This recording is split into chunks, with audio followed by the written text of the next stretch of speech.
Hey everybody, Gisele Grenier here. So I just finished doing a video on a mixed media piece, a high key mixed media piece, which means it's primarily in the really light values. Now I want to do the exact opposite and creating something very low key. Low key sounds subtle, right? This is going to be really modern. You guys probably don't know, I love, my favorite outfits is when I wear all black. And then I accent with silver or brass or rose gold or white accents. I love black, which is really probably one of the colors that I am so against for in art because it can really dull things down. But it's what you can do with it that can really make it nice. So in this lesson, I'm going to be leaning everything towards black, but the way I use the black is going to really emphasize. So let's go down the table and I'll kind of explain. So I'm going to be using the same background. So this is the number 11, book of backgrounds number 11. And I'm going to use a leftover piece, the paper doily. I'm going to make it almost the same because I don't have the same materials. I've got some black trim, and this I believe I picked this up at Michael's, I think. It's not so much of exactly what I have. It's just use what you have. Go to the dollar store. There's no...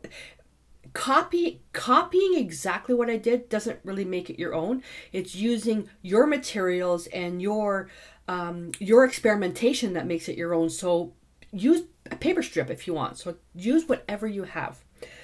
Flowers. Now I know I picked these up at Michael's. These are ugly. I hate these, but I'm going to be painting them using those. And I took this piece of trim off this, so I'm going to use this. These I picked up at the dollar store. I'm going to be using the black ones if I can. This is all I have left. I gotta get some more. And then this one, now where did I get this?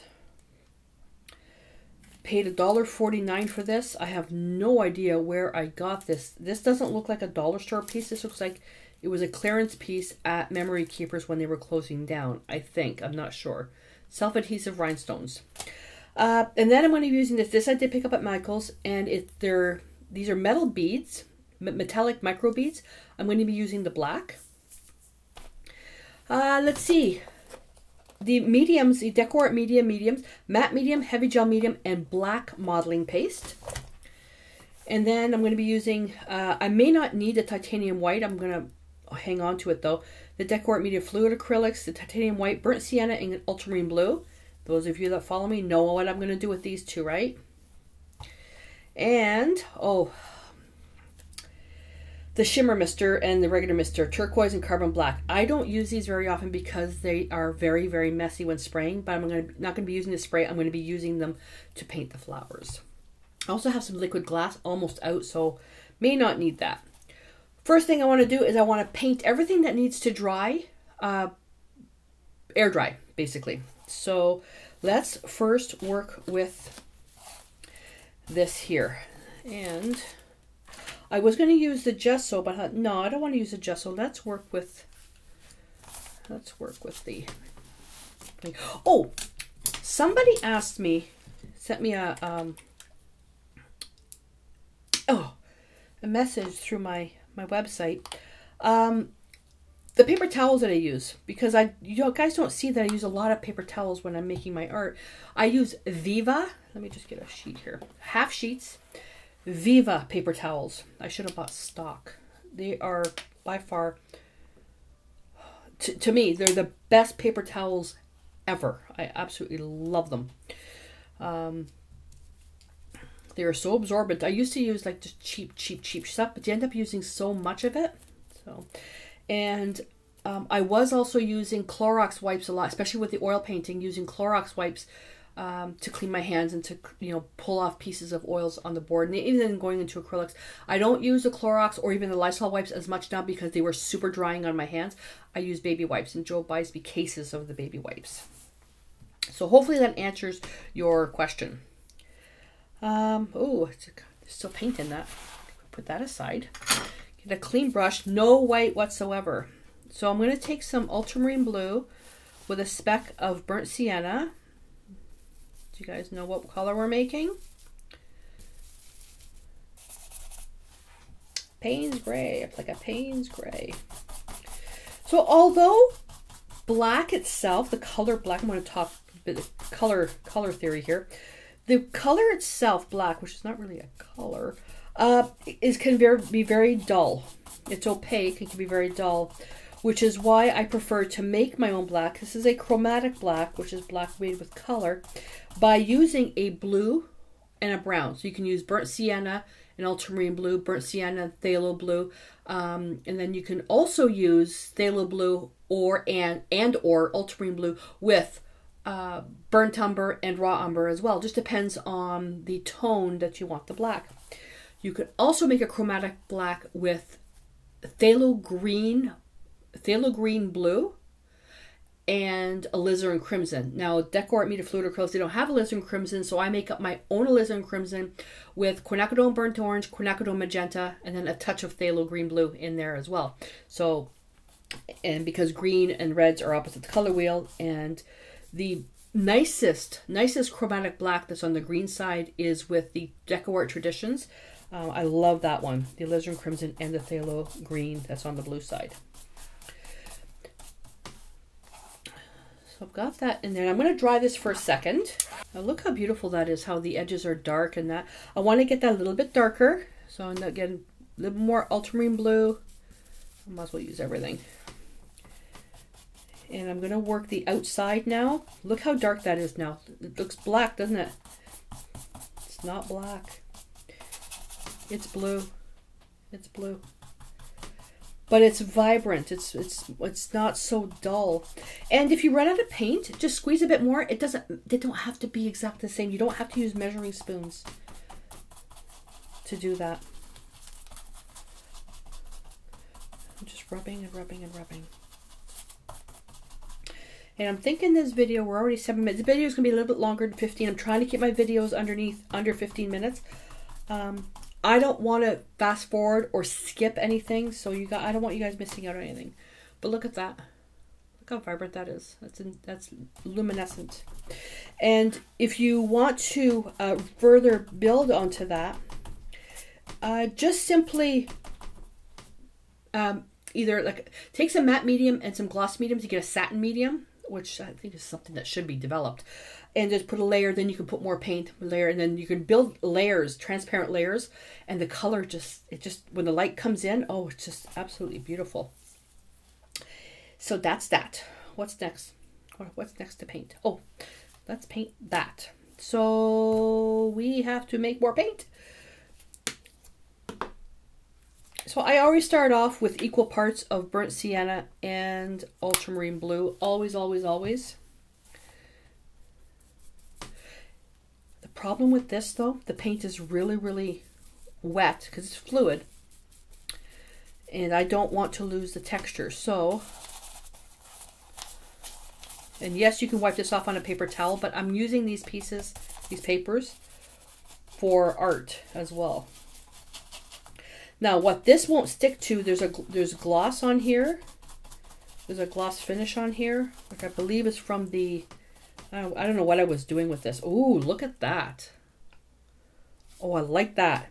I don't know if it's a crackle medium or was the heavy gel medium. There's something on here that, so the paint may not stick to this. So we'll have to see. Oh, I like that. I like that. Look at that. Okay, I just came up with an idea. Take advantage of that. What am I going to use? Let me try with paper towel.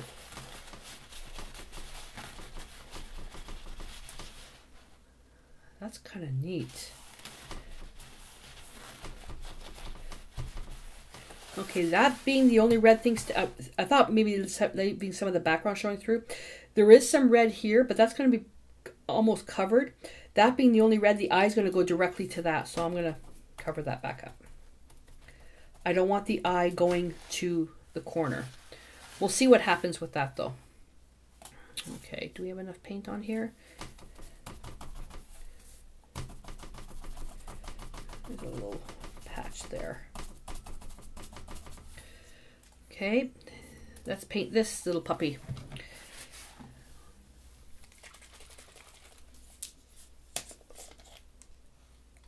Although the Carbon Black, the mister, would work just fine.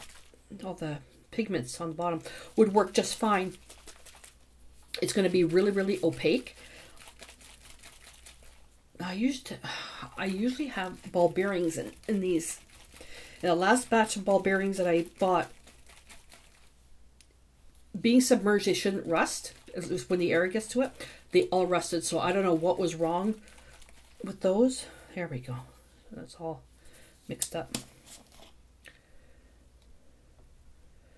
So it's going to be a lot of blue and just a little black. And I'm going to get a clean brush. I don't want any white whatsoever in this.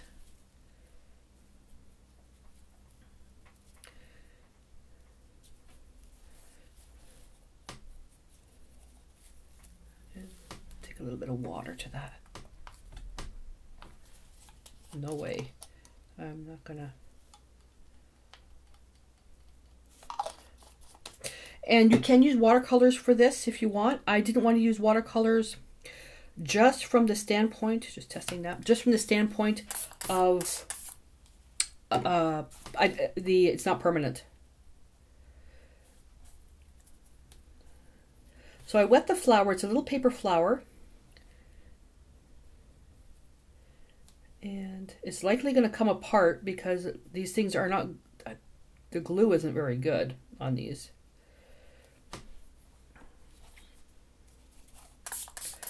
That's okay. Can re-glue them again. And just soaking. You can use anything you want for this. All I want to do is I want to turn this flower black. The black doesn't have to be like black. Let's see how though it's just running in. Now I'm going to use this opportunity to form this because I'm going to be gluing stuff in the middle, the more beads, because I don't like the color. I don't like the color of the beads in there. So let's form that up here. Get some space in there. There we go. Okay, I'm going to put that aside. Put that right on top of the little container like that to dry. That's done. Now I know what's going to happen with this. Do I need to? Oh, you know what? Let's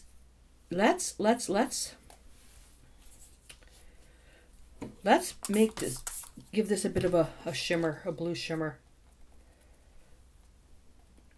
And yes, I can spray this to make it easier.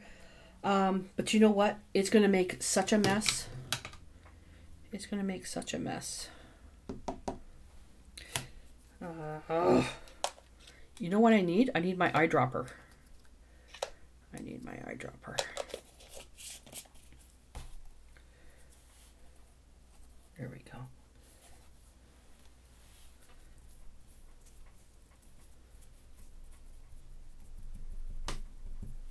That'll work. Now I had a pair of tweezers around here somewhere.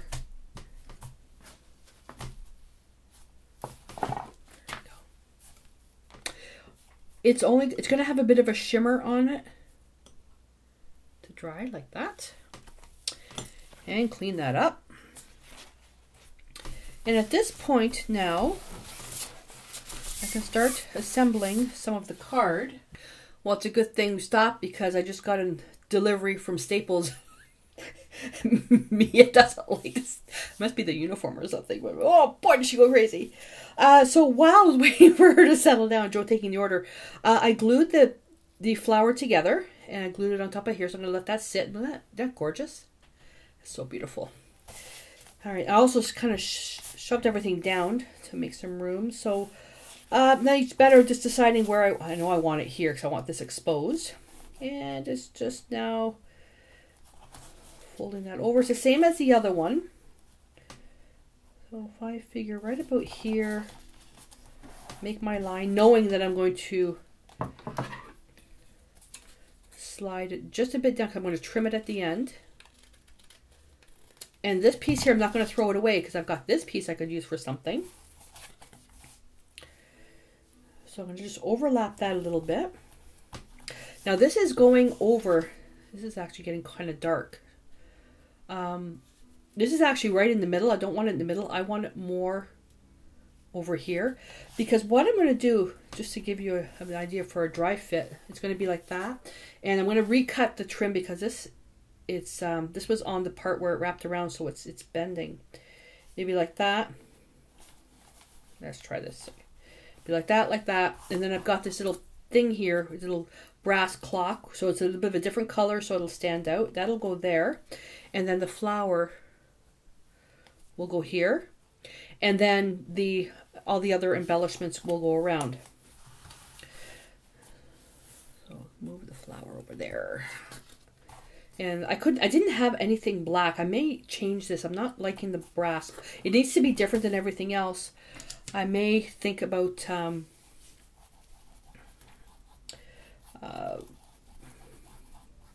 what. See, a button is kind of boring. There's nothing. The button doesn't really tell a story, unless the button had something printed on it.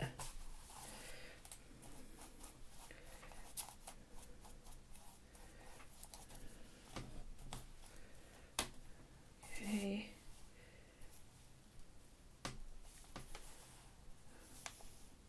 Let's go right about there.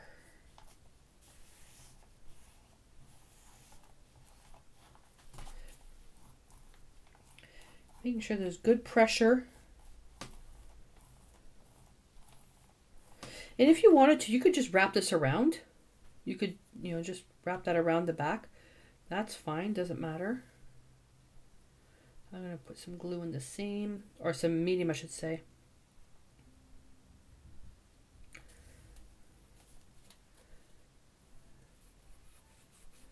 And that's going to, the matte medium is just going to reinforce the cheesecloth, which is a bit soft there. Do I need anything? No. Okay, so now I'm going to recut.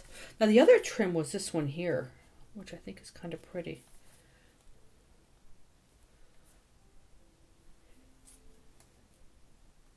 Kind of like that one, but I like that one too. I'm going to use this one. That way it's already cut. All right, I'm going to use the heavy gel medium for that. I'm going to use a Q-tip. And this one here, I want to make it look like it's water. Because now what I'm doing is I'm really punching up how I'm using, because this is going to be clear, so it's going to look like transparent black underneath of this thing here.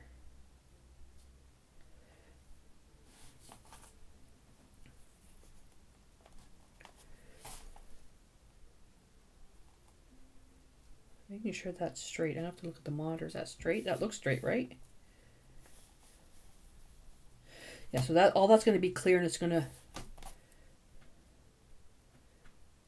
give some beautiful transparent texture to that. I don't like doing this technique with the matte medium because matte medium, the finish is funny, but this one here, it's transparent, looks like glass. Now the other thing I need to do, the modeling paste. And we all know this is going to take a while to dry, so I need to make a placement there. Where's the corner? All right, so if I put that there, so I'm thinking I want the matte medium. Not sure if I want the modeling paste on here now. Oh man, wow, that's thick. That is thick. So because we're gonna have a lot of gloss, and I want to have some matte. Wow, this is really thick.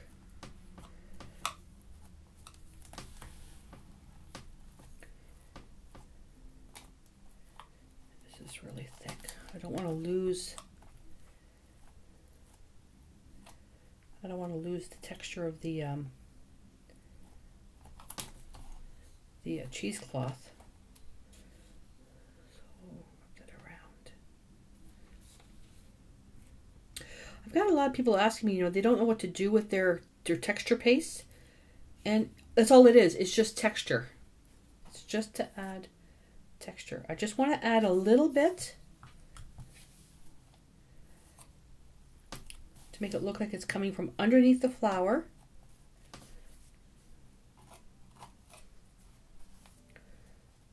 There we go. That's actually kind of nice.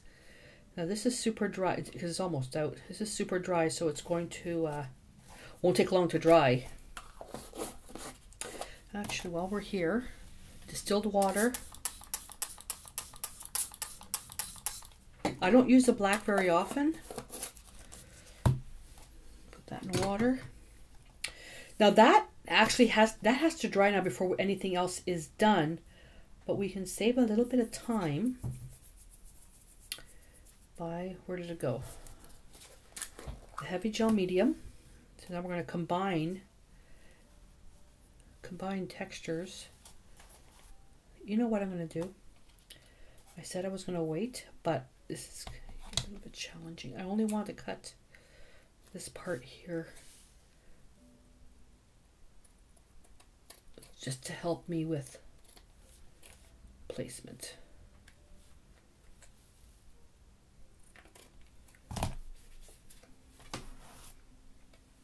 Okay. Yeah, messy. I'm gonna get my baby wipes. The only drawback with using these baby wipes is it's so noisy. The plastic case I had is falling apart, so I'll have to get another one. Okay, so the flour will sit there. So if I make a little bit right there,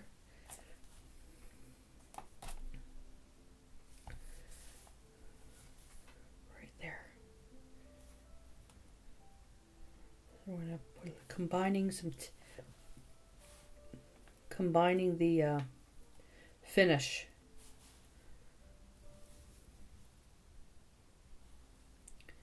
Perfect. Let's see if I can scoop that out. And then the glue.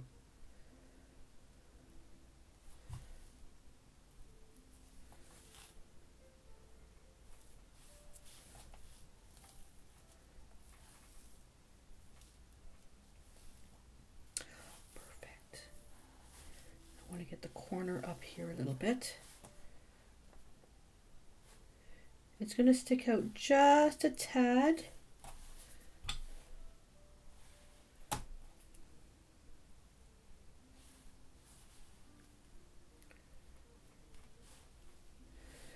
And, oh, I wonder if I can do this. Oh boy, I'm going to be asking for trouble. I'm going to put a little bit gloss medium here. There's a chaos here. Well, whoever wins this is going to have chaos DNA. There. Let's put one there. And while we're here,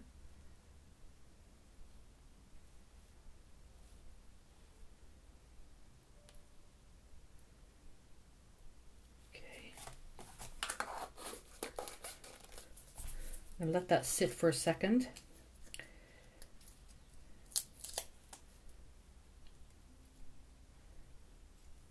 Now, is this going to be big enough? I'm thinking I want to put a quote instead, but I want to hole punch that. Can't hole punch that while it's wet. That's going to have to wait. Tiny. Oh, let's try this one.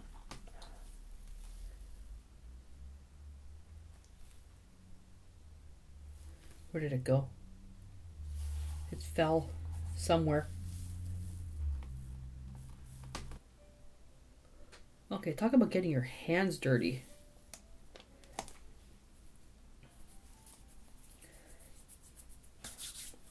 Liquid glass. A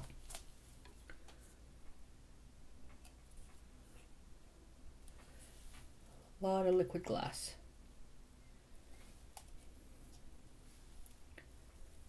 And I really almost like I want to cover up that entire, like fill the entire flower center.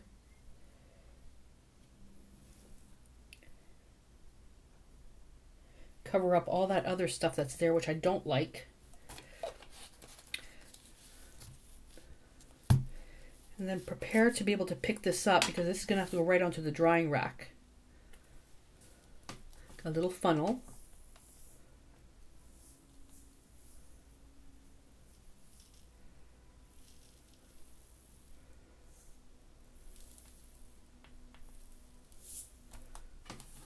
now I'm going to leave this. I just filled it up. I don't know if you can see that. And then when it's dry, then I'll just dump it over. Well, dump it and put it back in the container. Here we go.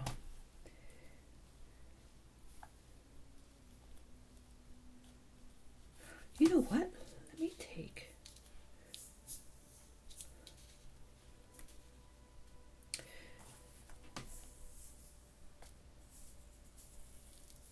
There we go. There's some contrast there. I had to tie in some white because there's some of the crystal there. All right, I'm going to stop. I'm going to put this in a dry rack. I'm going to give this 2 days to dry.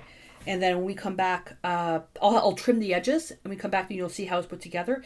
And then I'll figure out if I want to put the clock on here or something else. But either way, I'll see you for this in about 2 days. Welcome back. So I finished the little piece and I was contemplating adding that little metallic piece and I didn't glue it down because I'm still thinking on it. So go down to the table. So this is a little piece that was created, absolutely adorable. And you know, you can see that all the beautiful shine there. And this, I believe, to me, it's a bit too much of a contrast where the focal point is the flower and this adds a bit too much contrast. So I'm not sure if I'm going to leave that in there, but just to show you what it looks like with it taken out, because it's just a little brad and it'll be easy enough to fill in. There, you can't even tell. To me, that's more pleasing. All right, so, you know, very, very dark values, adding some bling. So if you can take this idea of what I created here, and you saw in the previous lessons of, you know, something that was red, something that was blue, something that was high key, something that was low key, and you can create some themes, because you know what, when you're creating artwork, if something doesn't feel right, that doesn't necessarily mean you have to use more color. You can create something really beautiful with just a single color family. Take the idea of creating artwork just using blues, different values of blues, different values of reds, different values of yellows, you know, that type of thing, and see what happens. So, you know how this works for the giveaway. I ask a question, you post your comment, Joe, and in 2 weeks, Joe calls out a number. I take that number, I count down the comments. The person I land on that answered the question wins. So my question to you is, with or without the brass piece? It's a simple one. With or without? That's the question. And if I land on you and you say without, you're going to get the card without. If you say with, you're going to get the card with the piece. Simple. Ready? Okay, so I'm going to clean up, and now I have to go and do some videos for the drawing class. So how many want to bet I'm going to lose my mojo again? Alrighty, so I will see you in the next video, and until then, stay inspired.